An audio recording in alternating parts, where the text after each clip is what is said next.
Hi guys, so I'm Yessie, and this is a submissions video for AllRainbowSquad, which is a YouTube channel that is made up of and for LGBTQ identified youth.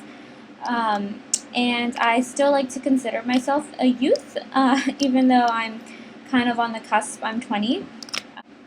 I'm from Florida, and I go to a university in Pennsylvania. I'm double majoring in biology and Latin American and Latino studies, and then I'm doing a minor in Japanese language and civilization. So it's a lot of fun. I'm pre-vet, so I want to be a veterinarian, and I'm also vegan. I've been a vegetarian since I was 15, and then a vegan for almost a year. I call myself a writer. I like to consider myself a writer. I have always turned to writing as a way to talk about things that I can't really communicate very well in person. I used to write a lot of fiction, poetry, short stories, started a novel, but now I've turned more to writing like articles and more journalistic type of writing, although I still try to write creative pieces as often as I can. Today I wanted to talk about pansexual stereotypes because pansexual is the term that I use to identify myself. So I actually went to a conference called Creating Change earlier this academic school year, so back in November, I believe, or October.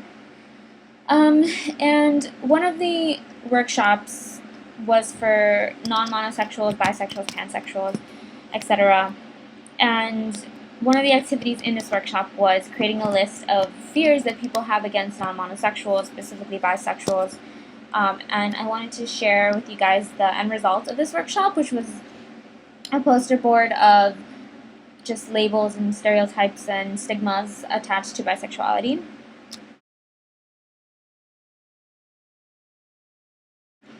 And I also wanted to talk a little bit about some of the words that were written on that poster board. And one of the words was greedy, which is basically the idea that they aren't content with just liking boys, and they aren't just content with liking girls. They're not just content with liking.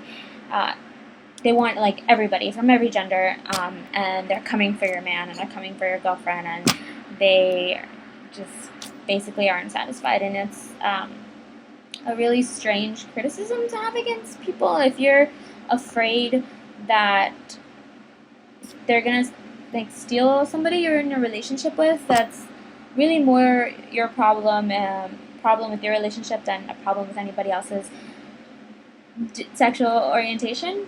And it's really your own insecurities, and you really shouldn't put them on somebody else. There's also the belief that non-monosexuals can't commit. They can't be in committed relationships. They're commitment-phobes, and that's why they're wishy-washy, and they like girls, and they like guys, and they like anybody from any gender. And that's also just a really ridiculous criticism. There are commitment-phobes in any group of people. There are tons of straight commitment-phobes. There's tons of gay-identified commitment-phobes. And so, yeah, there are commitment-phobes who identify as pansexual or bisexual, and that doesn't mean that the entire group is. And it also doesn't matter. If you're a commitment-phobe, then as long as you tell the person you're with or the people that you're with, and they're okay with it, then it's none of anybody else's business. If they're not in a committed relationship, if they're not in a monogamous relationship, unless it's your relationship and you're not okay with that, then it really doesn't matter if somebody is or isn't a commitment phobe or is or isn't monogamous. Yeah. Oof. There's also a myth that bisexuals and pansexuals are more likely to get STDs because they, again, will sleep with anybody, I guess. Yeah. What? It's not about who you're sleeping with, it's the protections you're taking. If you're getting tested regularly, if your partner or partners are getting tested, if you're using protection like condoms, it doesn't matter your sexual orientation.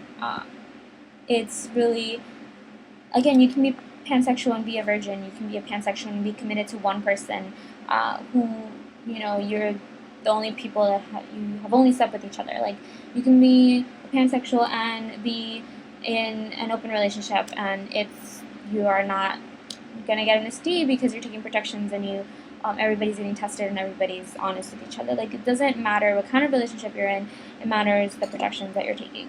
Yeah? Okay, cool.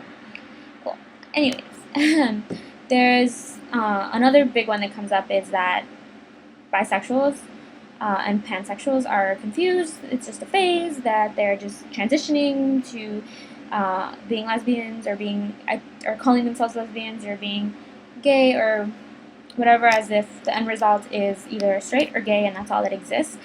And that's really harmful because, one, you shouldn't tell anybody else that the way they identify is wrong. You are not allowed to label anybody but yourself. You can use a label that somebody else uses for themselves if they say it's okay. But you wouldn't want somebody labeling you inaccurately, so don't do it to somebody else. And also, even if it is a phase, like, leave them the hell alone. Like, that has nothing to do with you. It's you're allowed to go through phases. You're allowed to change. You're allowed to be confused about your sexual identity or your gender identity, or what's your favorite color, or what's your favorite book, or where you're going to school, or what you're going to major in. You're allowed to be confused about anything, including yourself and who you are. We're all just trying to figure out where we're going in life, and that doesn't stop when you're 18 or when you're a teenager or when you're 20 or when you're an adult, whatever being an adult means. You're always trying to figure out more about yourself. And so saying that this is a phase and that they're confused, one, it might be true and that doesn't matter, and two, it might not be true and then you're just really offensive, and either way you shouldn't care. So stop. Yeah, cool, stop.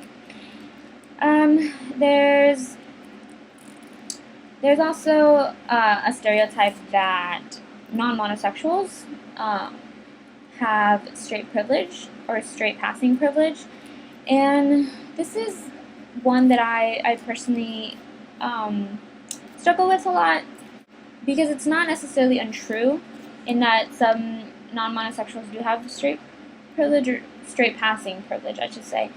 Because they might be in a relationship where either it can be perceived as a straight relationship because, for example, if I was dating a guy, or if I was dating as someone who presents and is identified as a guy, then I might not be subjected or vulnerable to the kind of harassment and that somebody in a lesbian relationship or perceived to be in a lesbian relationship is going to be in.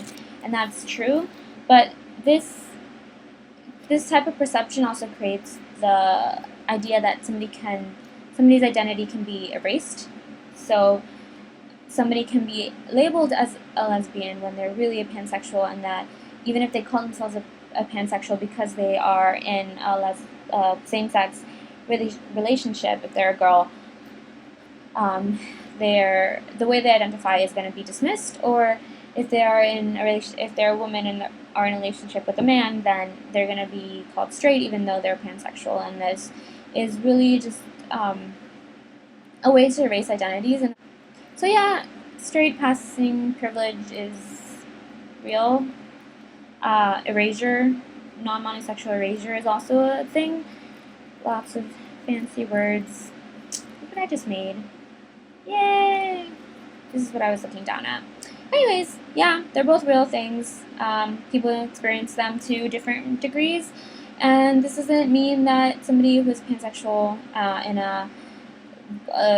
what is perceived as a straight relationship, it's not a straight relationship if one of them is pansexual. It's just not. But if it's perceived as a straight relationship, that doesn't mean that their life is suddenly easy, or that it erases all of their past experiences or their past relationships or their future relationships or who they are. They are still pansexual. So yeah, stop trying to make people be straight when they're not. It's not cool. Yeah. I think that's it. That's all I wanted to cover. That's all I can think of right now.